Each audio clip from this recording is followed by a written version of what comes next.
Cartoon Network is arguably the biggest network when it comes to kids entertainment. Many people, such as myself, consider that the 2010s was the period where the network shone the most. As Master Time has brought us back to the land of the beautiful brown and orange colors splattered across every surface, the smell and taste of pumpkin, the cold shivers in the air, the time to rewatch Fantastic Mr. Fox, and the time to indulge in the diabetic infusion of a pumpkin spice latte. I've decided to rewatch one of my childhood classics and give you my share of thoughts on each and every episode, the characters, the show, and well, quickly analyze them.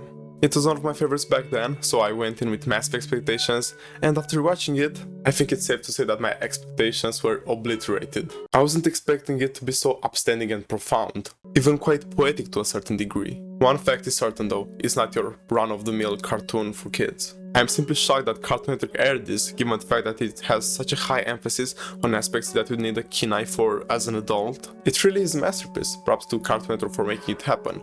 It even won them 2 Emmys. That's a really high accomplishment.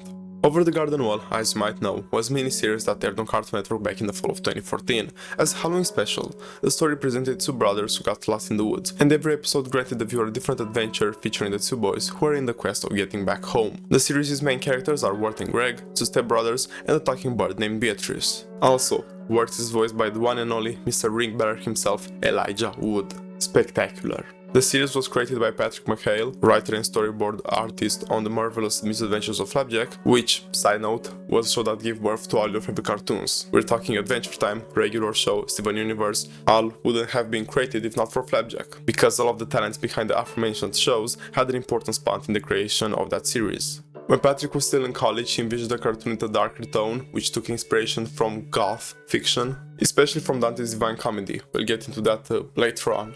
Much later on.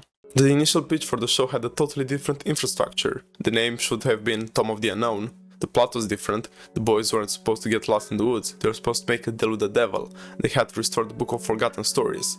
Whatever that is supposed to be. But the most dramatic change, wait for it, Wirt's name was supposed to be Walter. I know, crazy, what the fuck. How could they do that? McHale originally wanted a 3-season TV series, but Cartoon Network slapped that idea away, opting for a feature film instead, probably because they thought that In Titans Go would be such a hit that another big project would make no sense at the time. After receiving the heartbreaking news from the network, he had trouble rewriting the story, but nothing can be fixed without a little polish here and there. That resulted in a story that he was confident in and knew how he wanted to tell it. That's the most important aspect, knowing how to tell your story. The only thing left was changing the title, branding the miniseries as Over the Garden Wall. Before I start talking about the marvelous masterpiece itself, I found some of the early pitches for the show and they're quite interesting.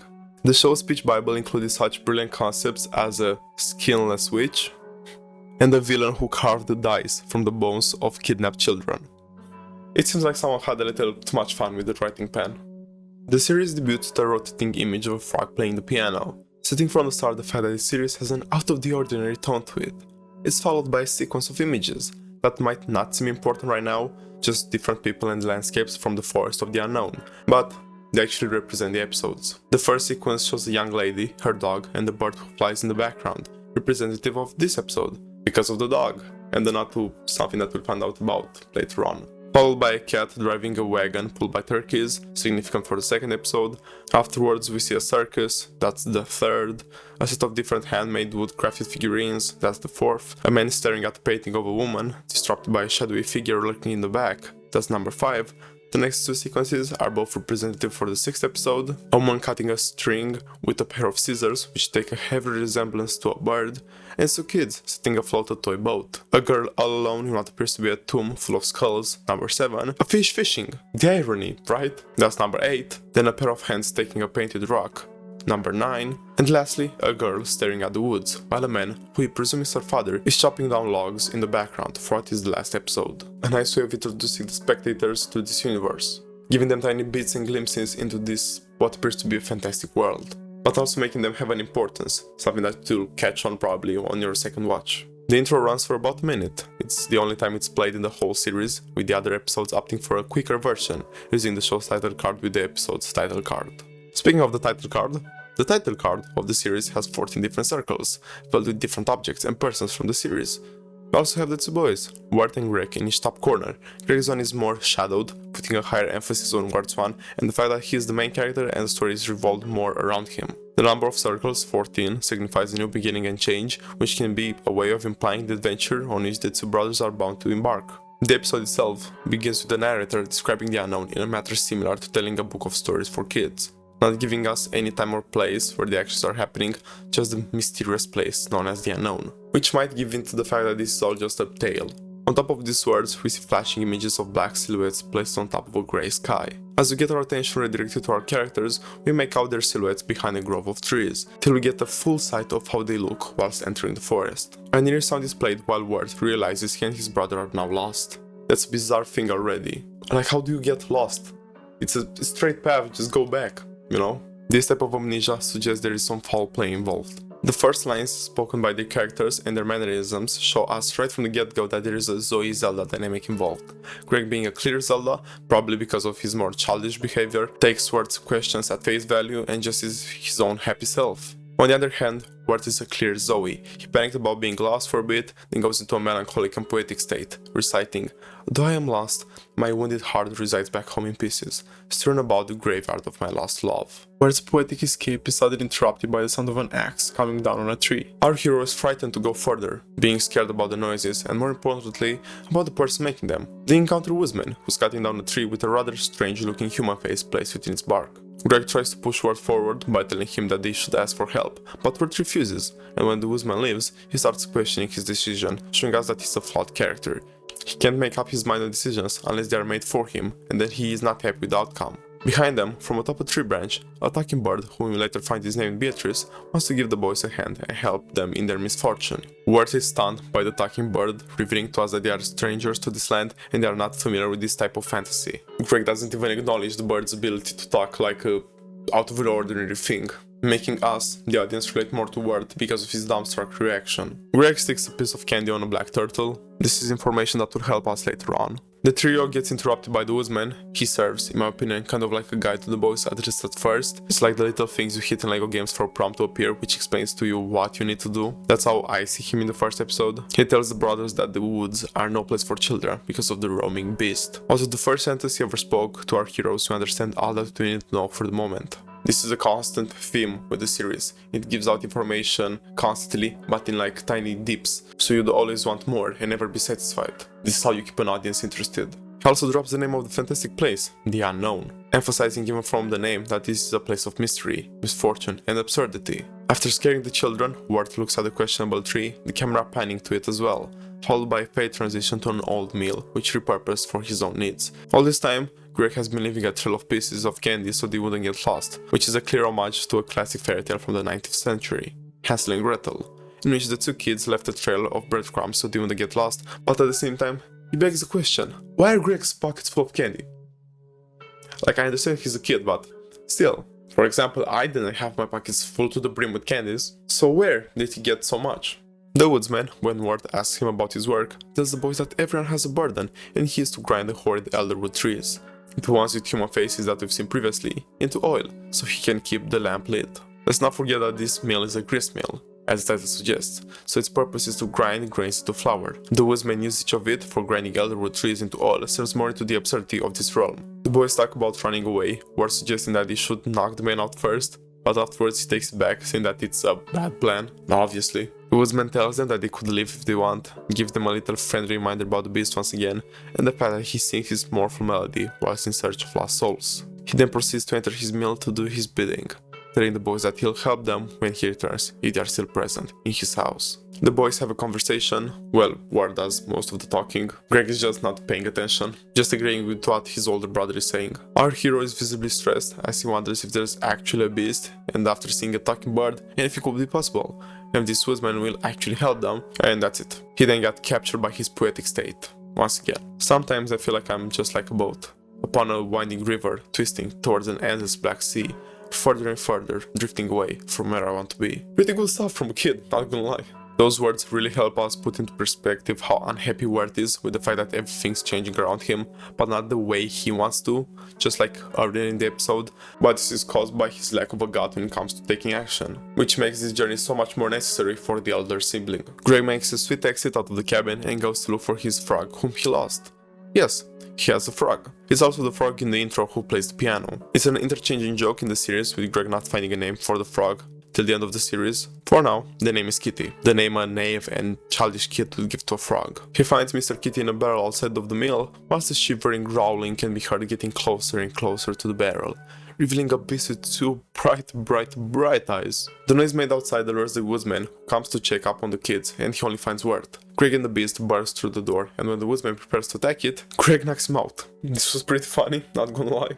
It also showcases the ignorant state of the younger brother, because Wirt clearly stated that he shoulda knew that. They run the beast through the mill, destroying the equipment that the woodsman needed so dearly, in the process discovering that the beast got them biting Greg's candy trail. They managed to take down the beast, thanks to Greg's creative thinking. He threw a piece of candy down the mill's wheel, and the beast jumped right after it, getting stuck till the pressure forced it to spit out a black turtle it previously digested, transforming it back into the dog from the opening of the show. This tells us, also confirmed by the woodsman, that this dog was not the beast. But it shows us that the black turtles are probably connected to it in some sort of way, if they could turn a simple dog into a fucking horrendous monster. The man is in shambles because of the destruction of his dear meal. Then he has a bit of a talk with Wirt, a very much needed one, telling him that it's not his brother's fault, it's his for the destruction of the meal. Wirt is the elder brother, and he needs to act like it. He has to step up and show that he is responsible. Earlier in the episode, Greg ran off to look for his frog all by himself, in a place they've never been before, which Wirt knew was dangerous. But he was too stuck in his mind to care about that and help his brother look. Another thing that the woodsman touched upon was the beast. He describes it as the death of hope, which is a weird way to describe a monster. First of all, he says that it steals children and that he'll ruin, and then he stops. What does the beast ruin by taking children, if not families? The pieces are starting to gather up already. We really got a ton of information from this first episode. The episode finishes with the two boys going up north, searching for a town, as instructed by the woodsman, before the camera pans out to show us that the bird Beatrice is still following the brothers. This introductive episode was great. It set the tone in a great fashion, and the sounds and the music are such a pleasant surprise to your ears. Believe me, I am picky when it comes to stuff like that. Another aspect is that this episode has a couple of themes regarding purgatory, the graveyard in which Wirt's love is scattered, the beast being described as the death of hope, and the existence of a realm with supernatural elements. It is very interesting in comparison to the Inferno aspect of it. The second episode debuts with the boys traveling on a picturesque road to the lovely sound of a violin. Wirt mentions the fact they've been walking all night and haven't run into a town yet. Holy fuck, walking all night? As kids, I would have just laid down from tiredness and let the beast consume me. The elder brother stumbles into a road sign which shows that they're close to a town by the name of Pottsfield. At the same time, Greg hears outlaws for help coming from the nearby bushes. Inside is Beatrice, the bluebird. She's stuck. The naive youngling frees her, and by the code of the bluebird, she now owes them a favor. I didn't know the bluebirds moved like that. I always thought that they were just like government drones. You two are lost kids with no purpose in life, right? Uh-huh. That was funny. So she offers to take them to a certain lady by the name of Adelaide, the good woman of the woods, who she claims can help them get home. Wirt profoundly refuses. They head into town as Beatrice makes small talk with Greg and appears a bit impulsive in taking them to Adelaide, even suggesting that the two should just ditch Wirt and go there themselves, hinting at a hidden motive behind her goodwill at helping the boys maybe. They arrive in the beautifully painted town of Pottsfield, which looks like your usual small town in New England. The pumpkins and smudge warm color palette add to the comfy fall ambience of the episodes. Nick Ross, the Canadian artist, is responsible for these marvelous pieces of art that we'll keep on seeing throughout the series. The town seems abandoned, besides the sleepy turkey. They hear noise coming from a barn and go to investigate. People wearing pumpkin costumes celebrate their annual harvest in a cult-like manner. A bit weird, and thankfully, Beatrice agrees with me. But to each their own. An overshadowing figure that seems like their master looks over them, and little by little they get surrounded. His name is Enoch, and with a smooth but imposing voice provided by the singer Chris Isaac, he asks the boys how they ended up in a place like this. It seems like our protagonists have found themselves in a bit of a pickle, the townfolk being offended by how they're disrespecting the harvest by stepping in their pumpkins and interrupting their private engagement, as he calls it. The dark room and the eerie sound playing in the background don't help at all, but its ironic nature is immediately revealed as Enoch's punishment for them is just a couple of hours of community service. The same Chris Isaac gives his voice to the beautifully choreographed song Patient is the Night, which plays as we get a short montage of the boys helping around the good old town. While digging 2 holes, Beatrice brings up the fact that it's weird for them to ask the boys about that, and maybe those would be their burials. Wirt shoves the idea away as nonsense, just as Greg finds a skeleton in his. Good job, Greg. Perfect timing. Even prompting a small jingle in the background as Wirt descends to madness. The bluebird picks their locks and runs away with Greg, leaving behind a clueless Wirt who couldn't realize she picked his ankle lock as well. It's revealed that the skeleton is just a townfolk who was sleeping. All of them being skeletons. A nice nod to a previous scene where one of the people said to Wirt, "Pumpkins can't move on their own, can they?" He technically was right, just omitted in which stage their bodies were. Enoch lets him go saying their job is done, but not without delivering one last ominous line. "Oh well, you'll join us someday." In the end, they all decide to go to Adelaide to find help. Beatrice saying that she wants to go there as well, because in some way, she wants to get home as well. That's vague. Fucker stole my line, that's what I was gonna say. I'm doing the analysis here, Wirt, okay? The third episode begins with our newly formed trio and their mascot on their way to Adelaide. Greg keeps asking questions and Beatrice picks at him by using Wirt as an example, saying that he always listens to what he's told and how he should be more similar to his elder brother in that manner. That stuff was emphasized by the fact that Wirt wanted to stop twice to tie his laces, but he wouldn't because Beatrice told him they needed to keep going. It obviously did not resonate well with Wirt. I don't know what the bluebird was thinking, to be quite honest. The world is a miserable place, Greg. Life isn't fun. Yeah. We need to do our part to make the world a better place. I love the way Greg interpreted Beatrice's words, highlighting once again his innocence and good-hearted nature. He runs into a school located in the middle of a tiny clearing in the woods. As an irrational kid, Greg is not excited about that structure. Wirt and Beatrice enter it looking for Greg, and when the teacher, Miss Langtree, tells Wirt to take a seat because class is about to commence, he listens even though Beatrice says they need to get out, in order to get back at the bluebird for picking on his behavior. There's also the aspect that he needs to find his brother, so that may not be the perfect moment to do that Wirt. But our story thankfully covers for our pilgrim by showing them Greg outside the window. If you haven't noticed already, the school is full of animals. I don't think that's the best way to spend your money, but okay. Miss Langtree is having a crash out about her lover who left her through the means of an alphabet song, and by lunchtime, Greg has already made plenty of friends outside whilst being chased by a gorilla. Running up again on the musical numbers, Greg takes on the role of a motivational speaker and cheers everyone up with a song of potatoes and molasses. The potatoes were bland and the molasses made them yummy. That's the premise of it. The teacher's father, the owner of said school, comes in and confiscates the musical instruments, saying that the school should be a place of learning and not fun. This is realistic, because he's an old man and as we all know, old men in positions of power are the definition of evil. The trio gets out during bedtime and finds the teacher's father. I love how he was shown as this grandiose, authoritative figure, but it was all the jacket. He's just a skinny man. I guess crush out fly within the family because he's complaining to himself, but in secret to us, the audience and our protagonists, about how it's all going downhill and how he'll have to sell these instruments in order to fund the school. Our good-hearted brothers steal them from him, and by the morning they organize some sort of performance to raise money. The gorilla appears once again, but it trips and its head pops off and there's blood and gore everywhere, but now it's just Jimmy, the teacher's ex, who left. He actually just got trapped in the gorilla costume when he was working at the circus to raise money to buy his girlfriend a wedding ring. How nice. I love myself a wholesome ending. Even though this episode is probably the most filler one in the whole bunch, you can actually skip it with little to no issue, it was still really fun and enjoyable. We also see Wirt and Beatrice warming up to each other at the end, all around lovely interactions, and Greg's the conductor of that orchestra. Hell yeah! This episode gets us back on track with our main plotline by the opening scene, showing us the woodsman gathering wood in the forest. A carriage passes by, driven by a man scared shitless of the beast being after him. In the back, our trio is hiding in a haystack. A narrowly taken curve sends them flying out of the carriage, right in front of a tavern. I absolutely love shots like this, and the placements of these locations, just like the old mill and school from before. They are put here in the middle of nowhere, in a clearance, like someone just picked them up and placed them there for our protagonists to find. Like they have to interact with them for the story to progress. It also adds a feeling of eeriness, seeing a tavern like this with nothing around it. They enter the building and are welcomed by the tavern keeper. She kicks Beatrice out because she doesn't want birds inside her tavern, even though bluebirds bring good luck. She says quite the opposite in regards to Beatrice. The tavern keeper wants to know what Wirt is, on a deeper, more purpose level, showing him what everyone in the tavern is. We have her, obviously, then the butcher, the baker, the midwife, the master and the apprentice, the tailor, and the highwayman. He makes ends meet. He delivers an introductory scene with a tiny song and an amazing fisheye lens animation. You can't help yourself but love it. I love how there are certain media references within these characters. The highwayman being to a Betty Boop cartoon, Minnie the Moocher, Tavern Keeper even resembling Betty herself. The way they all are just extremely characterized by their professions, their attire, and not even revealing their names gives a bitter fake taste in your mouth. You feel like this whole tavern, as I said earlier, is out of place. During this time, Beatrice talks to a horse. Fucking dumbass, horses can't talk. Wirt tries to get direction from the folk inside, but his social anxiety and awkwardness get the better of him, not being able to explain to them that he wants to get to a girl named Adelaide to seek help and not to seek her as a romantic interest. They realize that Wirt is a pilgrim, a protagonist on his defining journey. Greg speaks of Wirt's accomplishments so far, the people cheering on, until the name of the beast is mentioned. Then the whole room goes silent with fear. The tavern keeper describes the beast through a musical scene. Man, this episode is full of them. And they're so good. She ends it by saying the bearer of the dark lantern is the beast. Wirt realizing that even though the woodsman, the one who was carrying the lantern, gave them directions to get out of the forest, they're now more lost than ever, being gone for days. Beatrice screams from the nearby woods, prompt Wirt to go after her on the horse from the tavern. He finds the woodsman lying in front of Beatrice's unconscious body.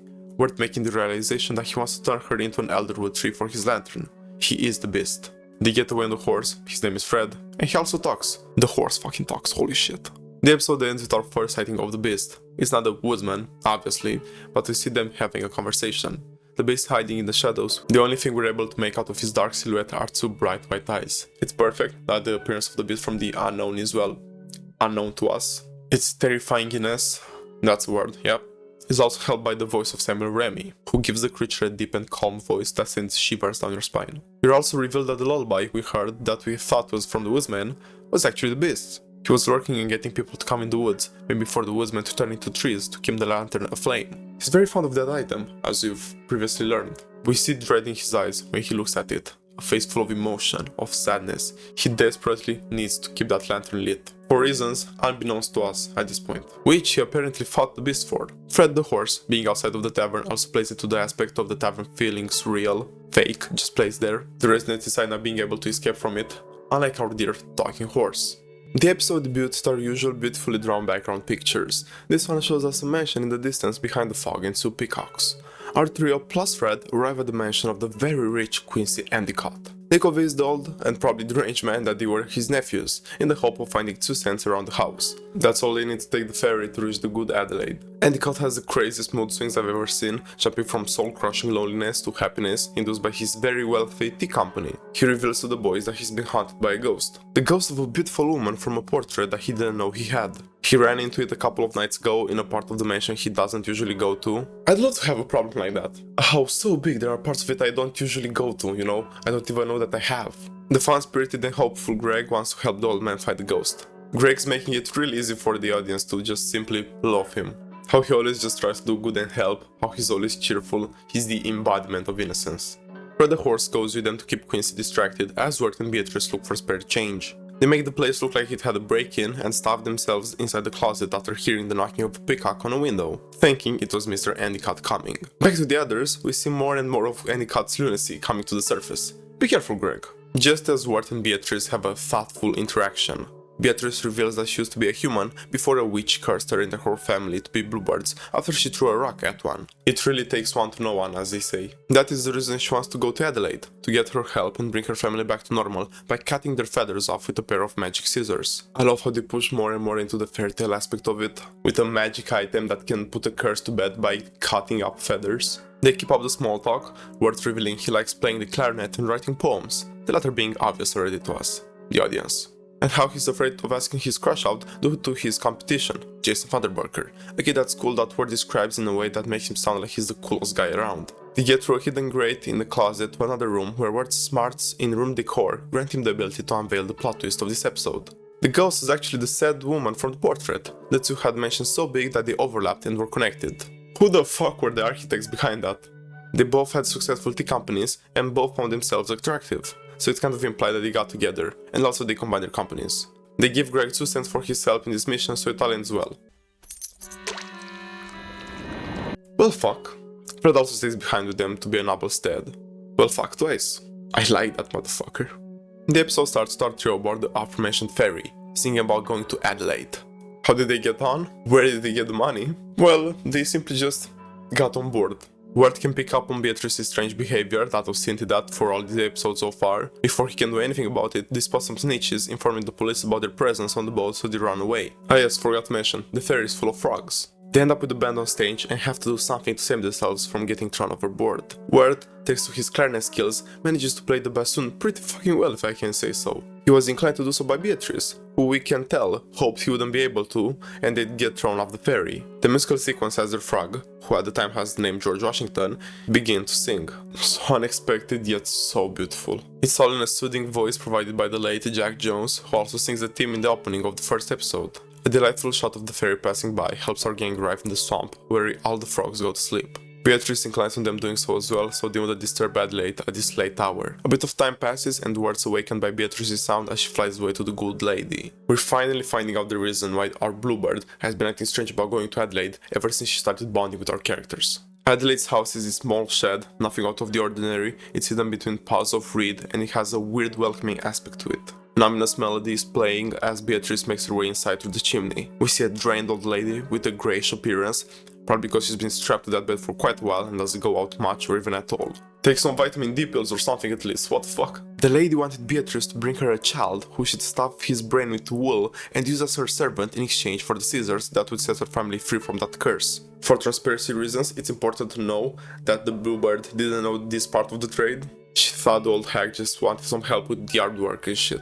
In a truly selfless manner, Beatrice wanted to offer herself as the human slave. The old lady could just turn her back to normal with the scissors and then she'd be at her will, and the boys and her family would be free. A loving gesture that shows us how far her character has come. Right as she wants to strike the deal with the crazy lady, the boys stumble in and get trapped in linen or some material due to a booby trap set at the front door. Wirt feels destroyed by the fact that his companion for this whole journey wanted to betray them. Beatrice opens the window, the cold and harsh outside air being the weakness of Adelaide. She's basically a Discord mod before technology. She evaporates into this dark grey smoke in a manner similar to the witch from The Wizard of Oz. The boys escape, using the scissors to cut themselves free, and Beatrice loses sight of them thanks to the smoke. The episode ends with the sad bluebird calling out for the boys, but they're already gone.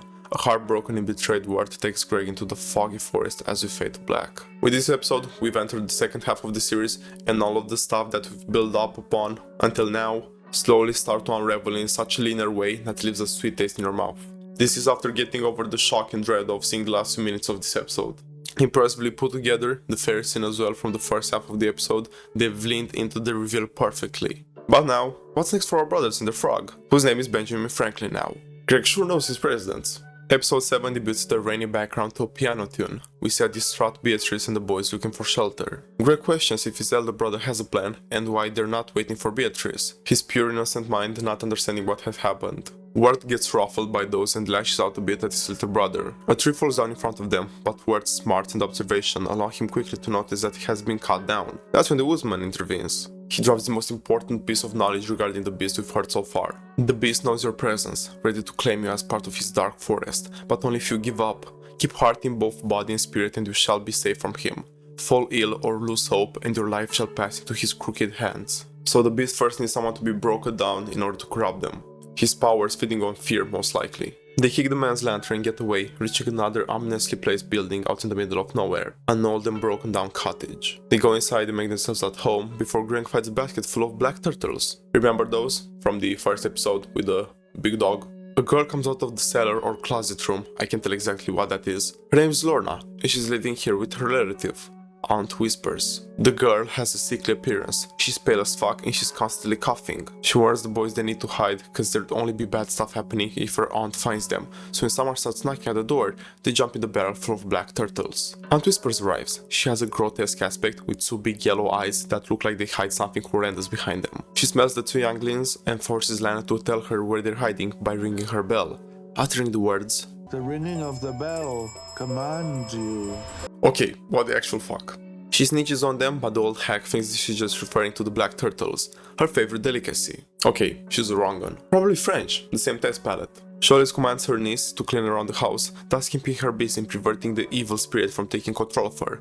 As she says, I don't know if I can trust her after our last encounter with a supposedly good godmother. When Aunt Whispers goes upstairs to sleep, the boys pop out and decide to help Lorna. If they finish her chores quick enough, she won't be bound by the bell and they can escape. A musical sequence shows them doing so, Lorna and Wirt taking a liking to each other as well. Oh, how sweet. Pigeon Dr. Cucumber finds his way upstairs and accidentally wakes up the old lady. The hag warns them to stay away from her niece or they'll be eaten up. The black turtles simply cannot satisfy her enough, it seems. It's revealed there that Lorna was the one that wanted to devour them. What a twist. There really was an evil entity inside of her. And Aunt Whispers didn't want intruder so they wouldn't be eaten up by her possessed niece.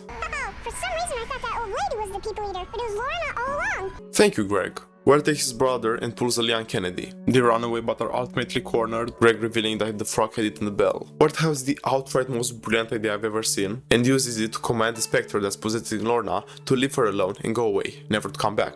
It fucking works! This man is a genius. Such a simple way to drive away the evil entity, yet the aunt and Lorna never thought of it. Us, the audience, probably didn't as well. I for sure haven't. They leave its relatives as Aunt Whispers gives a word of wisdom and tells the brothers to stay away from her evil sister, Adelaide.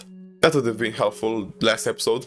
The boys go on to find their way home, and the distraught and drained Wirt reveals to Greg that he doesn't have a plan. His gem of a younger brother tries cheering him up, but it seems to no use. The boys starting to lose hope as you see the ravenous beast lurking in the shadows in the distance, happily awaiting their downfall. Our episode ends with the conversation between the woodsman and the beast. The man's obsession with keeping the lantern lit is finally revealed to us. The beast took away his daughter, transformed her into an elderwood tree, but placed her soul in the lantern, and as long as it has a flame to it, his daughter's soul will still be alive. That's his burden. The final lines show us a tired and resentful woodsman. He feels bad for what he's doing and wants it to stop.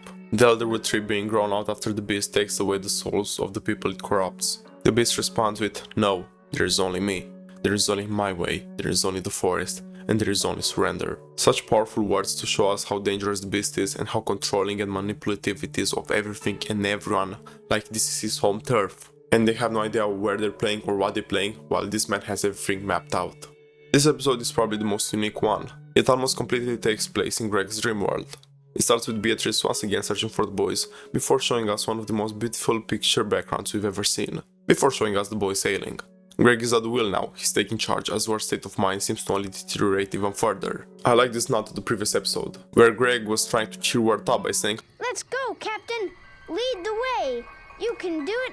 and now we see Greg as the captain leading the way in the boat. As they arrive on shore, we get a couple of minutes of conversations that will be in core opposites. Greg being cheerful and optimistic, while Wirt feels like everything around is crumbling down and there's no point in any of it. That betrayal from Beatrice really stuck hard with him. The boy already being very socially anxious and awkward, it was very hard for him to open up to the bluebird, and he really felt like she was his friend. He starts blaming Greg for getting lost in the forest and that he's done. It's not his job to get them back home and he doesn't want to try anymore. He's hit the bottom. We've never seen him this distraught in any of the episodes. Not wanting to complete his journey is the final nail in his supposed coffin in the beast's eyes. The wonderful Greg takes it upon himself to get them back home. He thanks his big brother for trusting him, promises to him that he won't let him down, and they both go to sleep. Greg says his wishes to the brightest star in the sky, and now we enter the dream world in a fantastic manner, as if the angels heard his wishes and have taken his soul above. We arrive in Cloud City. A very 1930s Disney type of atmosphere embodies this little town. From the upbeat tune in the background to the characters' movements and sound effects, it's a clear indicator that we're in Greg's mind, who sees the world in a way more jolly way given his age and innocence, as opposed to the real unknown that we've seen more through Wirt's view, him being more focused as a character. So it's nice to get this dynamic change for this episode, seeing everything through Greg's POV, even if it's just a dream. The pinkish gradient added to everything around gives it a nice touch as well. The next 3 to 4 minutes of the episode focuses on Greg getting the town rid of the old north wind, these bad apples in town that cause chaos. For saving the city, the Queen of the Clouds appears and grants Greg any wish he wants. He wishes for him and more to go back home, but for the elder one, it's too late.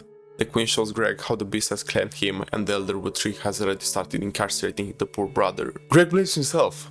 He thinks he should have been a better leader. You precious little one. Greg is such an amazingly written character. He only tries to do good, is optimistic, takes the blame to himself even when it's not his blame. They could never make me hate you, Greg. The boy thinks of another wish. We don't know what exactly he wished because he only murmured it to the Queen. But from what we see afterwards, he made the ultimate sacrifice. We are back on our plane of the world. The elderwood tree has almost stopped growing around Wirt. Greg says he's sorry for getting them lost. He asks his brother to take care of Ronald the frog, and he goes into the forest with the beast.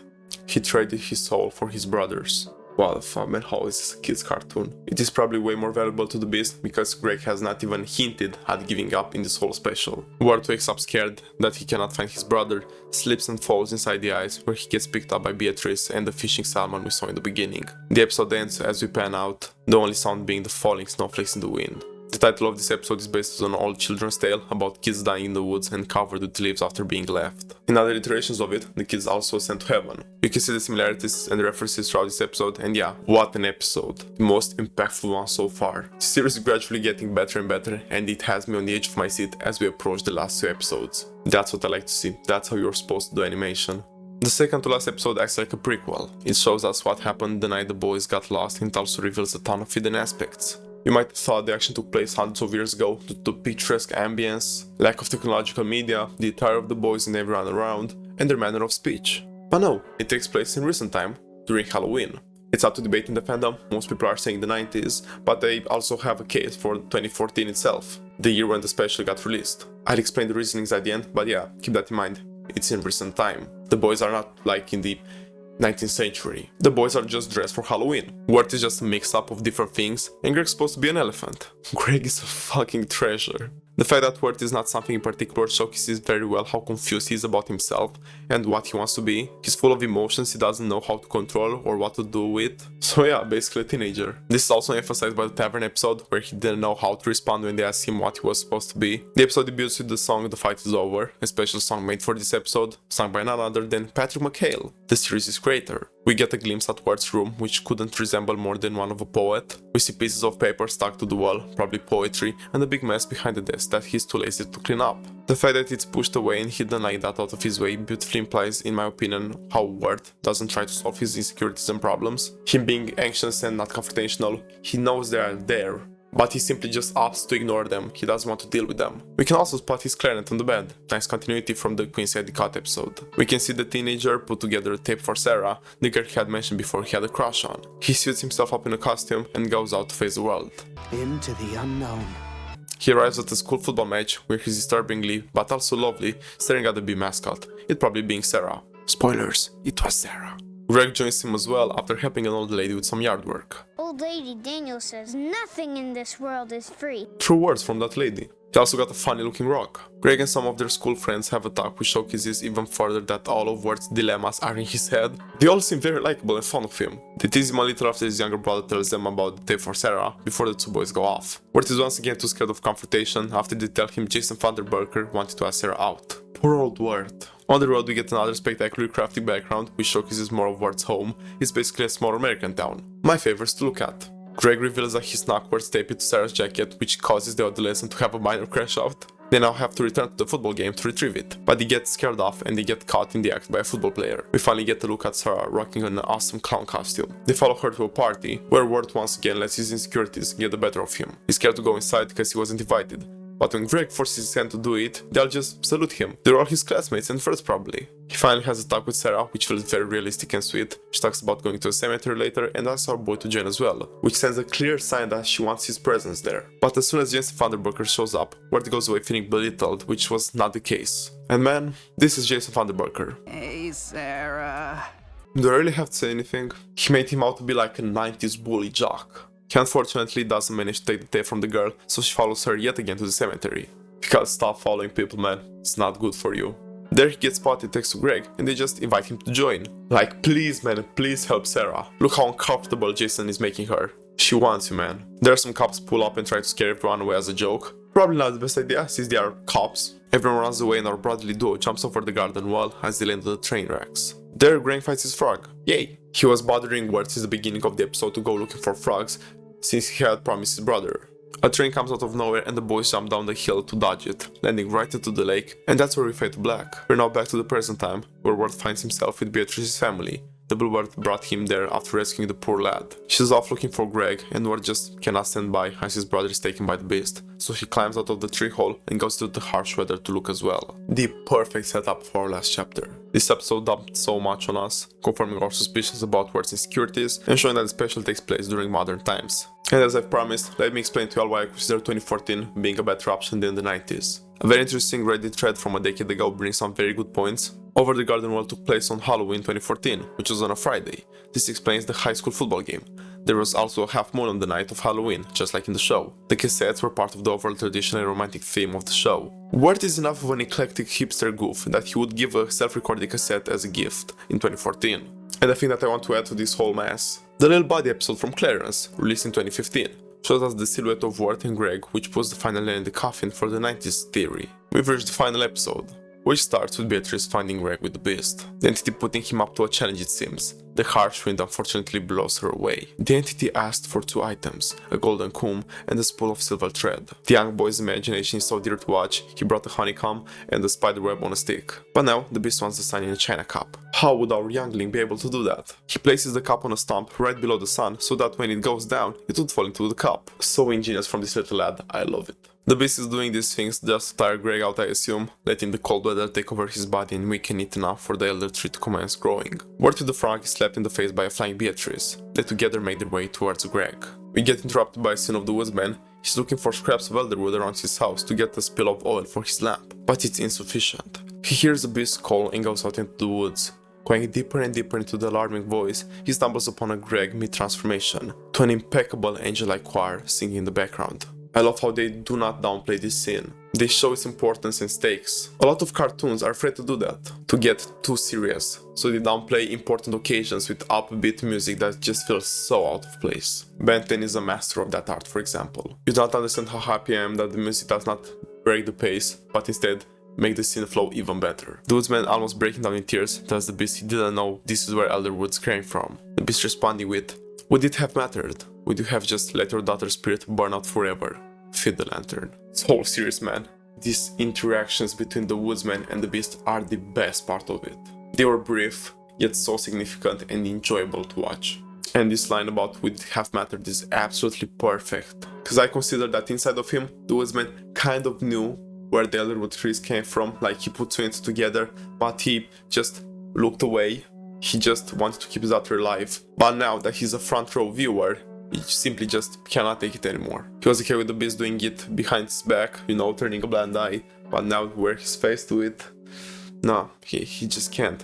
He's breaking down. The woodsman tries to free Greg, but as soon as the Beast tries to put his slender fingers on the lamp, he goes swinging at it and they both disappear in the shadows. A panning shot reveals to us Wirt and Beatrice arriving at the scene by following the light of the lantern. Wirt starts tearing up as he finds his brother and finally owns up to the words of the woodsman from their first episode. He's the elder one, and by quite a mile it seems. He's responsible for his younger brother and his actions. Greg, on the other hand, says that it's his fault because he's a thief. He stole the famous-painted rock from the old lady's garden. She did not give it to him, so he now asks Wirt to go and return it for him. "You are too pure, Greg." Wirt names the frog just a father Barker, as he says they need to get him home with them, and the name sticks with Greg. I think this whole series with all the frog name switching was just Greg's way of getting close to his brother. Greg just wanted Wirt to give a name to the frog, so he'd feel like Wirt wanted the frog as well, like it would be their frog, like symbolizing their growth and their bond as brothers. He did not care for the name Wirt chose, he just wanted Wirt to be involved. Getting that type of acknowledgement and validation from his brother was very important for the young one. He was just happy he cared enough to choose.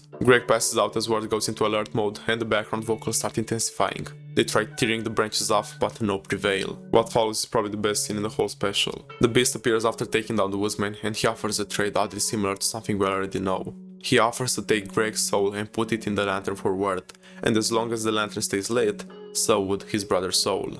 A bell ringing knocks Wirt into realization. He says it's a dumb thing. That's not real. The Beast just has a weird obsession with this lantern, as if his soul would be inside it, and that's where everything clicks together. For Wirt and, more importantly, for the woodsman. Wirt prepares to give a one-liner to the Beast before blowing the candle out, but he has a voice crack.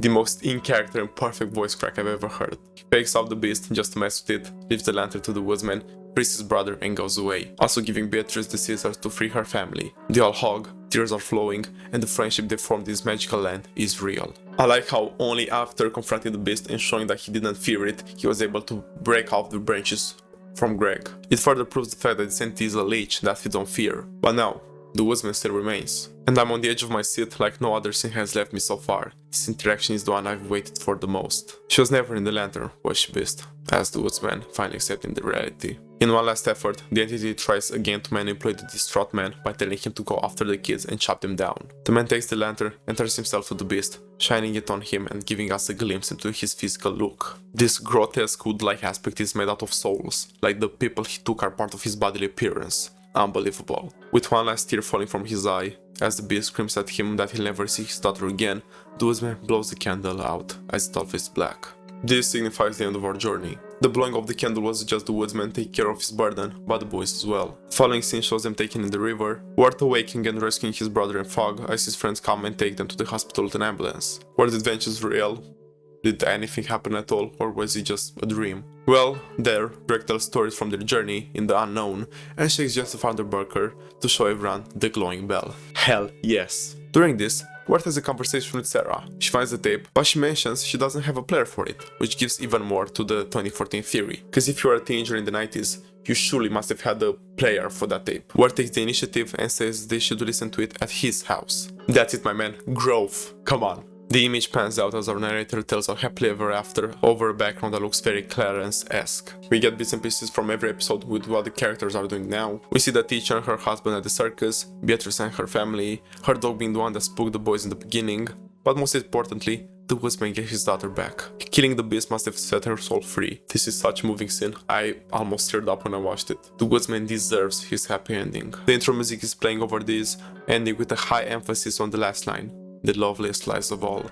Our last shot showing Greg putting the rock back from where he took it. And that's the end. This episode couldn't have concluded stuff any better. Especially the way everything important was wrapped up, not leaving any loose ends that would feel like, shit, why did they just not solve that? I also love how we didn't get revealed into what the unknown exactly is, making its title that much more on point. What I've been meaning to say is that there is much ambiguity regarding this show. That's why a ton of people probably love it. They could come up with their own theories and try to justify stuff in their own way. Like our next topic. The true versus fiction debate is easily put to rest to me. I think that stuff did happen, hence the bell. That small yet so significant object puts everything to rest. In my opinion, whilst they were unconscious, they were transported to that realm. The nearby woods outside their town might have the connection with the unknown, taking our boys and making them the pilgrims of a sad journey that would free the land of a monstrous beast. That also explaining the countless structures perfectly placed in the path of our characters. Beatrice, the woodsman and everyone else, I think they were just trapped in a bubble inside that place. Maybe it's a different realm entirely, like a parallel dimension, where reverse signifies growth, and maybe that's why it was used for our characters' transportation to the realm of the unknown.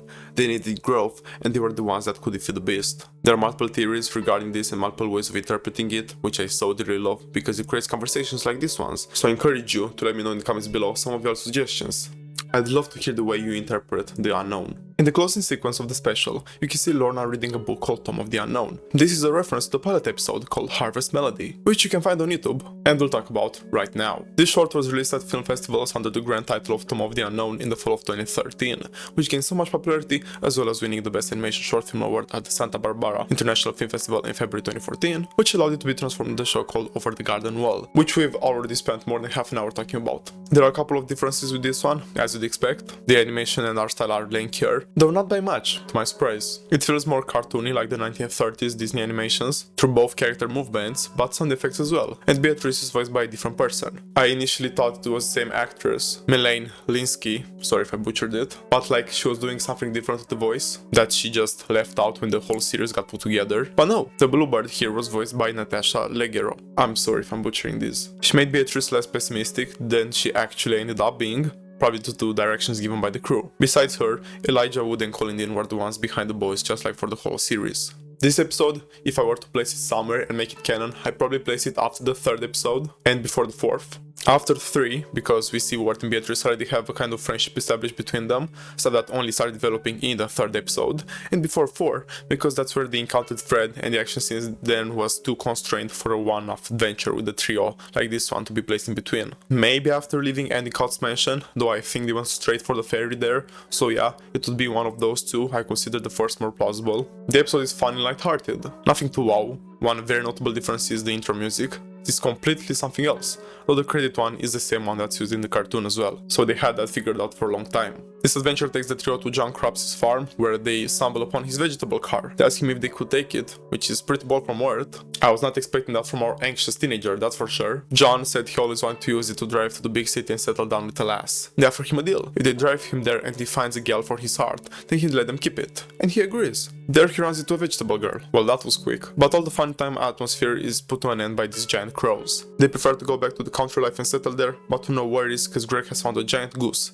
He kept asking for it in the whole episode and well, he found one, which appears to be the trend in the final release as well. An aptitude, attitude and constant wish can take you places, it seems. They take off on the giant creature and our episode ends there. An inoffensive piece that I can totally understand why it got audiences at film festivals thrilled for more. I would have been screaming for a full release. The last thing I want to discuss is the parallel to Dante's Inferno. I've saved this for last for obvious reasons, because it's in regards to the whole series. So yeah, let's go. Dante's Inferno is one of my all-time favorite pieces of literature. It was written in the 14th century by the poet Dante Alighieri as the first part of a 3-part creation called the Divine Comedy. This one being the best in my opinion. It has around 200 pages of straight metaphors into real-life issues and problems, written under a poem. It showcases Dante himself going through the 9 circles of hell with the help of a guide, the poet Virgil, who was a big inspiration for Dante. You can see that in his book. There are a ton of classics and poems and literary figures everywhere, and they all praise Dante. That man was a bit egotistical. The 9 circles of hell are limbo, lust, gluttony, greed, anger, heresy, violence, fraud, and treachery, all representing different sins, and certain episodes from our series represent said sins. The first episode, where Wirt and Greg enter the unknown, is similar to the way Dante goes to the entry level of the Inferno. The similarities are between Wirt and Dante, 2 pilgrims obsessed with poetry on their own journey in search of love. Wirt's being Sarah, and Dante's being Beatrice. A nod to that is our favorite bluebird with the same name. From there, both characters start the journey through a dark and mysterious realm, confronting personal fears, sins, and ultimately a path to growth and redemption. In Dante's Inferno, our protagonist is guided by the aforementioned Virgil to each circle, where he witnesses the suffering of the most brutal and grotesque kind. On our animated counterpart, Beatrice serves as the reluctant guide, advising our brothers to various dangers and temptations, even though she herself has a hidden motive. The episodes themselves are the ones which bring even more similarities to the table. For instance, the second episode, Hard Times at the Huskin Bee, where the 2 brothers stumble into Pottsfield, a rural village full of skeletons dressed as eerily looking pumpkins. This resembles the first circle, Limbo. The town residents are stuck in an off-putting state, not being alive, but at the same time not being fully dead either, similar to our book counterpart, where those exact souls exist with no hope of seeing heaven, but also without punishment, stuck in this purgatory-esque atmosphere. A very haunting way for your soul to live. The following chapter, Schooltown Follies, represents the second circle, Lost, if you stretch it a little, seeing it more through a metaphorical lens. In this episode, the school features animal students instead of regular humans, which shows straying away from your normal controlling self. The animals averting from their primary instincts, just like the Lost in the Inferno, where the souls are punished for letting their desires take control of them and straying them away. I like this way of looking at it, because it also mirrors Wirt's instincts in this episode. As I previously mentioned, Beatrice told Greg to be more listening like his brother, which upset Wirt. This behavior clearly mirroring the one of the lost souls that instead of listening, they strayed away. The fourth episode, Songs of the Dark Lantern, the one where the brothers arrive at the tavern, the characters act in a disturbing way, focusing only on their career paths as their character traits. Seems like they're stuck in an endless festivity. They're partying at the tavern, having drinks and singing songs. This paralleling the third circle, gluttony. Being consumed by the desire to indulge in more and more partying has a gluttonous characteristic to it. That can also be seen as the fourth circle, greed. The fifth episode, Mad Love, symbolizes the fifth circle, wrath. The wrathful souls are punished by an endless struggle in the river Styx. The same way Endicott is consumed by anger over the fear of someone taking his money, which can also be considered greed. There are multiple episodes that can go for multiple circles. It's up to debate. I'm just showing y'all how I consider they are. So the specter being that he thinks is haunting his house is kind of his endless punishment for that anger. It only being stopped after our boys help him. You know, a third party involved.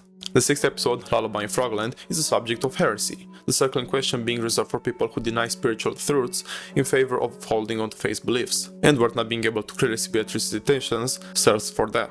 The whole episode is centering around the idea of betrayal, Beatrice's initial motive coming to light and inflicting a soul-punishing truth on our heretic Wirt. The episode also has another scene attached to it, the same for the next one, the ringing of the bell, that scene being fraud. Adelaide promises safety for the boys, though through the means of Beatrice. And in the other episode, Lorna tricks the boys into a falsehood of safety, though not intentionally, it still falls under the hood of fraud. She outright deceived them. Episode 9, Into the Unknown, kind of signifies limbo as the boys are at the entrance of the unknown, the start of their journey, where Wirt's insecurities are highlighted a lot through it in order for our last episode to show us a clear-cut comparison of how far our main character has come in this path of growth. The 8th and 10th episodes, Babes in the Wood and the Unknown, both feature the ninth circle, treachery, which is reserved for traitors, the feeling of betrayal being signified by Wirt giving up hope, doing so betraying his purpose and his own little brother. This showing clear signs with internal struggles at taking responsibility, which comes full circle in the last episode, where Wirt is shown taking up the blame. That one gives us a clear parallel between the Beast and Lucifer, who trap souls in hopelessness, making those men wander around the forest for his whole life just to keep the lantern lit, but Wirt denies that opportunity when facing the entity, symbolizing growth and rejection of despair. The treachery also coming from the manipulatory nature of the beast, who lied to the woodsman for all that time. I love to pick apart stuff like that and give meaning to what ultimately is, even after its dark themes, a children's cartoon. I absolutely love this gem of a special. They showed us a beautiful crafted journey for our protagonist in only 10 episodes. You hear that, One Piece? The emphasis it has on adult themes is very surprising, but as a kid you're probably just mesmerized by the symphony of talent that is the cast and crew behind this. To not bore you even further, I think I've said my piece. If you haven't seen this special, go see it. Even if you know the ending and everything, this video does not replicate watching it, trust me, you need to see for yourself what I'm making a fuss about. It's less than 2 hours long in total, so go watch it. You will not regret it. This has been Ors, and yeah, have a great day guys, stay safe, bye.